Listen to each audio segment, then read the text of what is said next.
Et puis, on a un autre élément dont on a parlé jusqu'ici, surtout en cherchant à l'éviter, parce que bien sûr, quand on démarre au lavis, on va essayer de le maîtriser un peu pour l'empêcher de faire totalement ce qu'il veut, sinon on en perd totalement le contrôle. Donc on a essayé d'éviter les accidents, les reprises, les auréoles et les diffusions, mais évidemment, ils font partie de cette technique du lavis, font partie de ce qui peut arriver et ils font même partie des choses que l'on peut provoquer intentionnellement afin de s'en servir. Et si vous voyez ce dessin d'Andrew Wyatt, vous constatez qu'il est bourré de reprises, d'auréoles, d'effets de diffusion comme ça de l'encre sur le papier. Je me méfierais un peu avant de parler d'accident en ce qui concerne ce dessin, puisque tout ça est parfaitement anticipé et parfaitement maîtrisé. Il va décider d'utiliser ces qualités qui lui permettent le lavis tout à fait à dessein.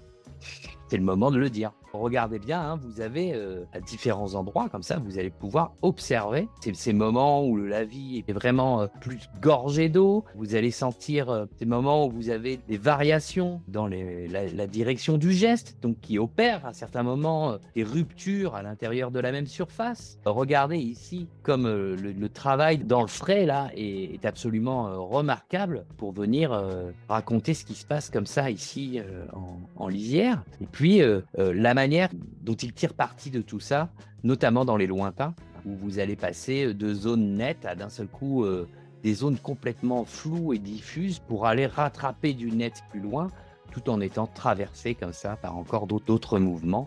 C'est encore d'autres possibilités qui s'ouvrent pour pouvoir apporter une richesse qui va renforcer le caractère sensible en fait hein, du paysage, puisqu'il y a des choses qu'on accepte. On accepte de laisser travailler le lavis aussi et d'aller dans son sens et pas seulement de faire en sorte que lui, il aille dans le sens qu'on veut.